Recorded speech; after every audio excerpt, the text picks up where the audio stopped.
In this video, I'll show you exactly how to play in the center, gain activity, and use those two to force tactics and blunders out of your opponent. All of that just to win one pawn and win the endgame with only one pawn. And with a winning endgame, converting it into an easy promotion or free piece and win a endgame up a piece, which sounds easy, but you know you need some technique. But first of all, for everyone who doesn't know me, man in the Christmas suit. I personally went from 300 elo all the way up to 1600 elo in under a year. Only 5 months after reaching 1800, which is top 1% of the world. And if you think I'm special, I had a student going from 550 elo all the way up to 1200, literally doubling his elo in under 3 months of working with me. As always, we will first recap what we learned in the previous video. In the previous video, I generated a beautiful attack. I did everything very well, but I allowed his pieces to get too active and blundered a draw. I am very lucky that he didn't found it. He plays D, I go for this, which usually invites people into a normal d4, d5, c4, and only then c6. But if you do c6 first, they can go into a Caro-Kann, which I like a lot. So I'm taking a d4 player into Caro-Kann territory, which probably he's not very comfortable in. Probably this will happen. So we learned that don't let your opponent's pieces get too active. That was a massive mistake of mine, and I almost paid the price, but I got lucky. And this is sometimes a move. Giving a check is probably bad. Blocking my bishop should be bad. I could do this, but I don't know if he goes for these type of lines, what I should do. Because this traps my bishop, I think. Yes, it does. And I don't want to go into those lines. Hmm.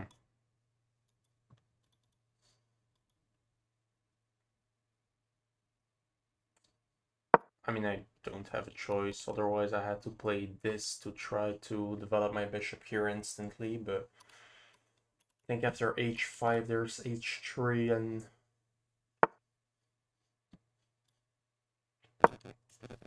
so developing his knight here should be worse. So recapping what I said, so letting the pieces get too active is bad and I was very lucky, and other than that I got a beautiful attack. So consider how your opponent can throw pieces forward. Like I should have looked at this, but I know there's nothing there.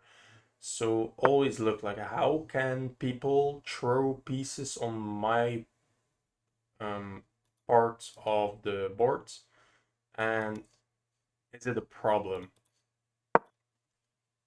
And if it's a problem, then you should obviously take care of it. And if you like tips like that, not just throwing principles at you, but actually helping you how to get it into your thinking system, then consider subscribing. I got to 32-ish subscribers, and I'm very grateful for that. So thanks a lot.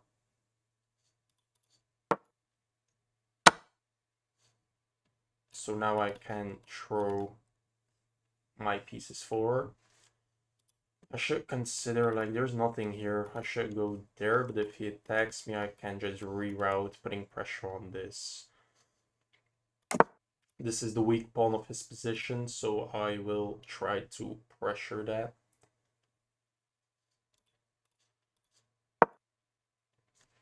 So I'll just play some moves, and he still has to make something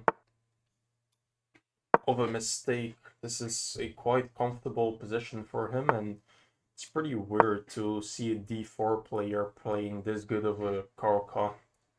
So I'm thinking about spinning his knight so that I can take. After take and take, this is spinned and attacked, which is nice, and I won the pawn. This will become weak.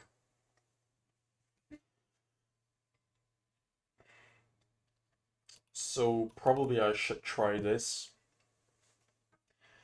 If he is thinking about my threats, he will probably play something like h3. And if he's thinking about how can I attack, I expected this. That's also not a bad move. So, now this doesn't make sense anymore. Fair enough, so let me just castle first. He could do this, but I mean I want to move my queen anyway, so... And in a lot of these positions where he actually succeeded in defending these pawns, I should try to make a f6 pawn break, which will weaken my e-pawn, but will weaken his d-pawn and open up my rook. So in a lot of those types of positions, that's the plan. This was not a bad move, but we will see. I can put a rook here and there will be something. So if rook here, I should already think like this work. But after takes, I cannot really win a rook.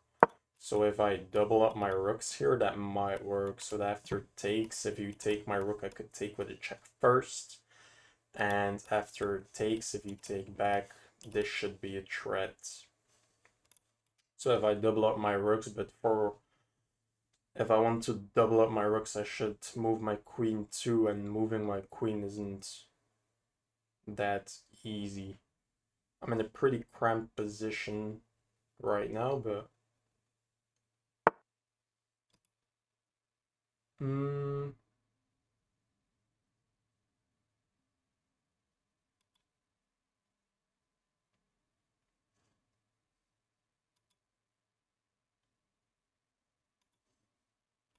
If I go here, takes, takes... I mean,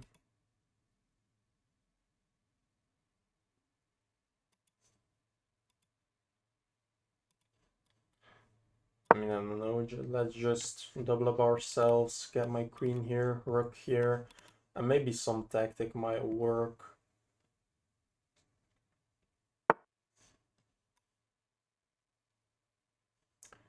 I have to be careful, but there is no way to bully my knight.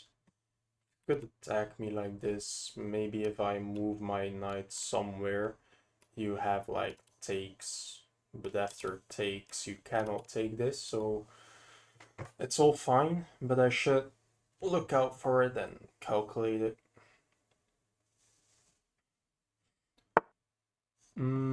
Oh, you are trying to make that work. So double up, go here, take, take. I can go here attacking your queen. If you take, I could take. If takes, I take with the queen. Your queen is attacked and I have a lot of infiltration squares. So I don't think I'm actually scared of this. Takes, takes, and even if this, I could attack your queen instantly. I'm not forced to take. Oh, but after takes, takes, this pawn is weak. After knight here, I'm attacking it.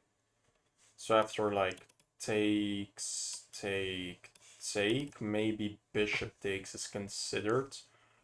Or I could look, but taking this and taking this blunders a queen. So if I take, you move your queen, I have infiltration and a weak pawn. Combined with my bishop, I should be able to get in somewhere, I think. If I go here, I might draw back here, so that after takes, takes, knight here.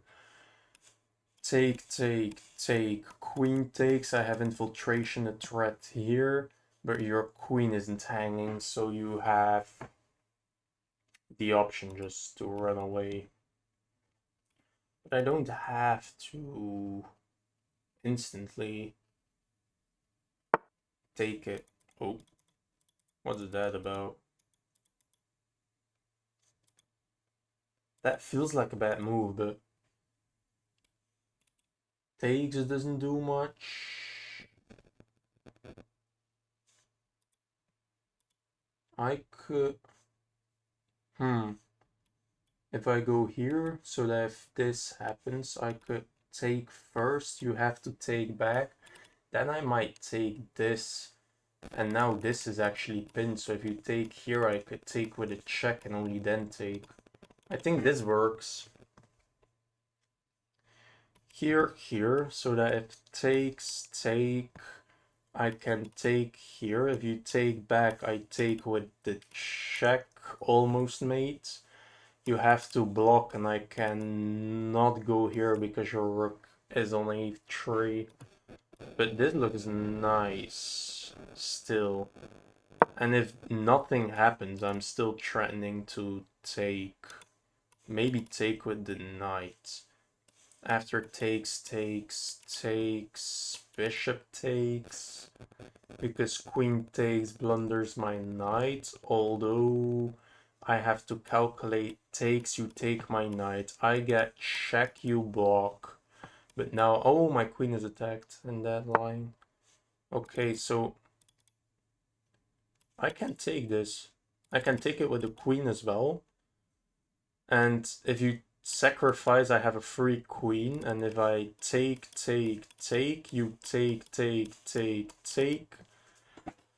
I have a knight on this square. And if you try to attack it, I could just...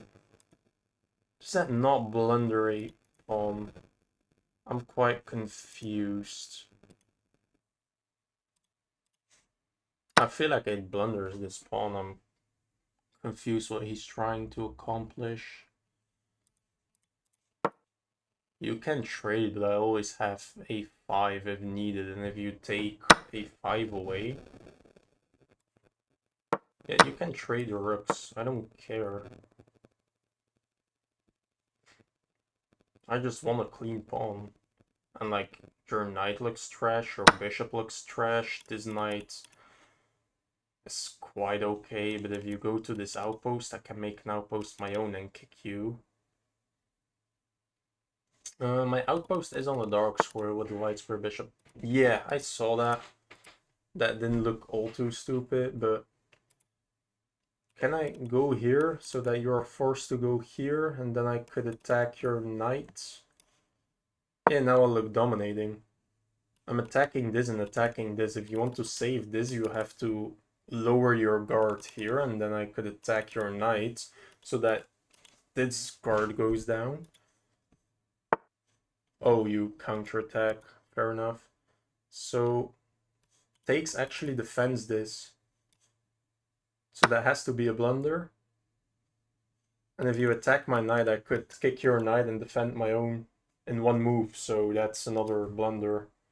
My opponent is making a lot of blunders with 12 minutes on the clock.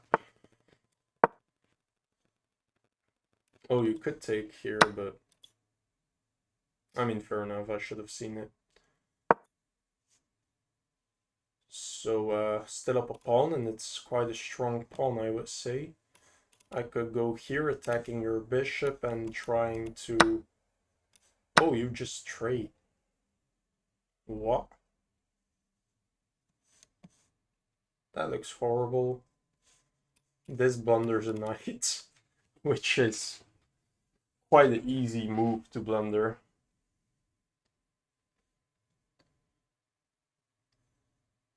I mean, your knight looks dominated. You have to go here, after which I can put a bishop here, trying to just push my pawn. You do get this move, and now... Is my bishop dominate? No, I can go here, which is fine. To just push my pawn. Yeah, I think this is forced. I go... Oh. You did not have the same ID.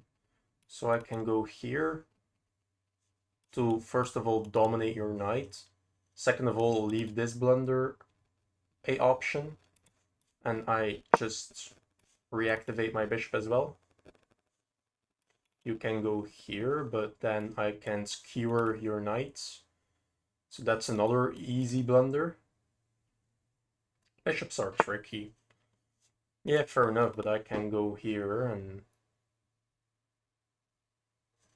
I mean, whatever. I don't see how you're stopping my pawn. You have to like control this and attack it while I cannot defend it.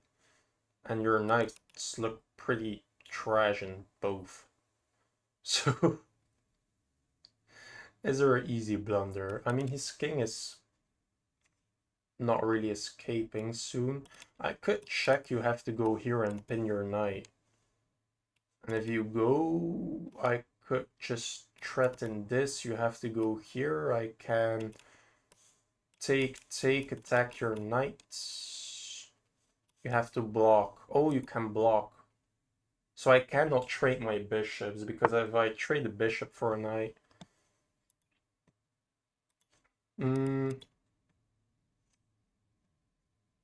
I could go here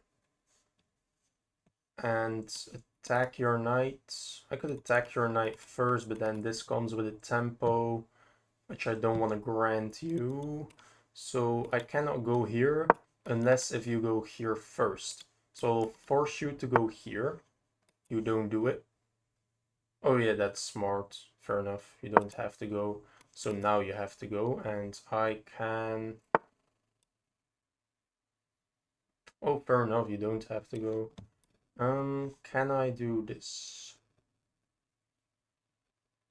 I cannot check you, right? Or can I? Check here, I promote.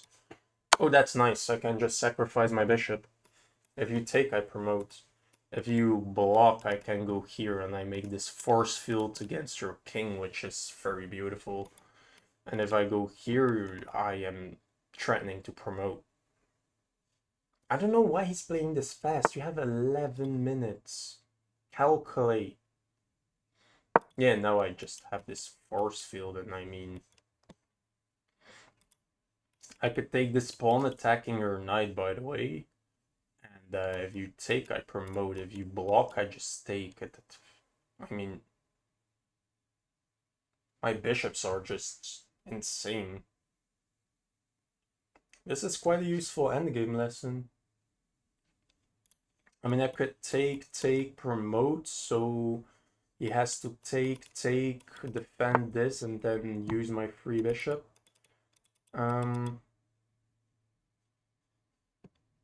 could also just promote, so take, and I still have the complete bishop pair against a knight. Which is better? Which is better?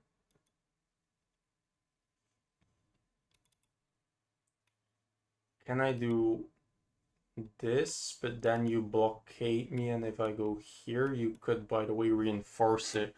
I think just trading and then promoting, trading this, and I just have a free bishop.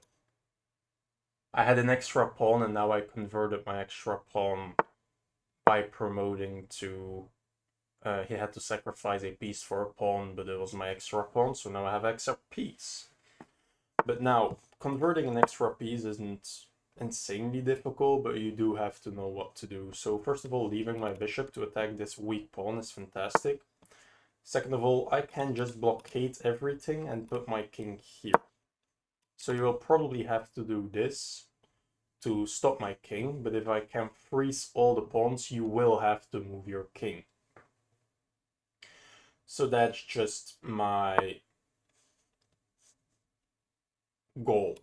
So I have to think, if I do this, I have to take, which might be annoying. So that after takes, I have to take again. I do not want that. What if I push this? Takes leads to... takes like this, probably. Does it matter? I don't think so.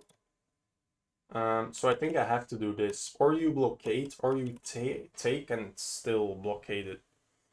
So I think this is one more important move. Just to blockade everything. And if you take, it doesn't matter. I mean, I just create a force field against your king. I think taking like this is better, so that if this pawn break ever happens, I don't have to react. If, for example, takes, you get your pawn here, I have to take actually, because if you take here, you have a passed pawn. So if takes, I have to take like this, so that if the pawn is here, you can take either pawn and I can recapture either pawn. And I still have this force field structure. So what did I just calculate? Takes toward the center, right? So that if this, I can always recapture either way. And I still have this massive force field. Now I will deactivate your king. And I can just go here. So you have to block me, and I can just move my bishop. But you do not have that option. So, or you allow my king in, and then I will win this pawn, or you move your pawn, but I can always move my bishop. You have to move your pawn again. I can move my bishop again. And he's in Zugzwang, while I can just move my bishop and just shuffle.